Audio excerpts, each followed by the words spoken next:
This video is to be used for educational purposes only and is not intended to replace individual research or licensed investment advice. Unique experiences and past performance does not guarantee future results. Trading stocks, options, and spot currencies involves substantial risk, and there's always the potential for loss. Your trading results may vary. No representations are being made that any software or training will guarantee profits or not result in losses from trading. This is the Premier Trade Market Wrap.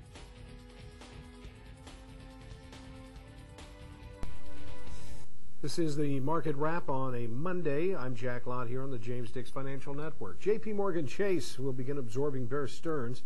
J.P. Morgan's acquisition of Bear for the shockingly low price of $2 a share, or $236 million, occurred over the weekend. In a deal that was fast-tracked by the federal government to avoid a bankruptcy. J.P. Morgan said today it expects to cut 7,000 jobs as a result of that deal. Federal Reserve approved a cut in its emergency lending rate to financial institutions to 3.25% from 3.5%. That's effective immediately and created a lending facility for big investment banks to secure short-term loans. FOMC meets tomorrow.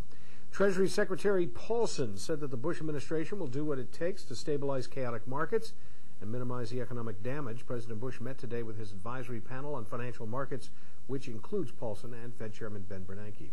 Former Fed Reserve Chairman Alan Greenspan wrote in the Financial Times that the economic condition today could likely be seen as the most wrenching since the end of the Second World War. U.S. current account deficit narrowed by 3% to $172.9 billion in the fourth quarter, or 4.9% of the gross domestic product.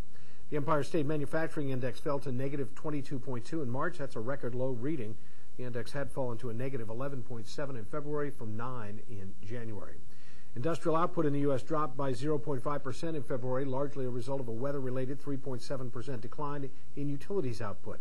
The capacity utilization rate, meanwhile, fell to 80.9 from 81.5. Scheduled economic reports coming out on Tuesday. The retail chain index for the week of March 15th, housing starts for February, the producer price index for February, and at 2:15 tomorrow afternoon, the FOMC announcement. That's 2:15 Eastern Time. Earnings today, Rite Aid saying tax expense must record in the fourth quarter results will widen its loss by as much as $1 billion.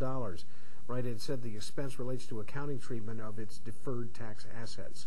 PMI Group posted a loss of $1 billion, or 12.51 per share. Siemens AG said earnings this quarter will be cut by 900 million euros because of order delays and structural issues at its energy transport and technology units. Earnings tomorrow scheduled: Darden Restaurants, Goldman Sachs, Adobe, Lehman Brothers, and Michaels Stores. Some of the stocks in the news today. ConocoPhillips was upgraded by Goldman Sachs from a neutral to buy. H&R Block signed a definitive agreement to sell the mortgage loan servicing business of its Option 1 Mortgage Corporation unit to an affiliate of private equity firm W.L. Ross & Company. American Tower Corporation will buy back up to $1.5 billion of Class A common stock, and it said the SEC is contemplating civil enforcement recommendations against a former officer of the company. That is the market wrap on this Monday. I'm Jack Lott, and this is the James Dix Financial Network.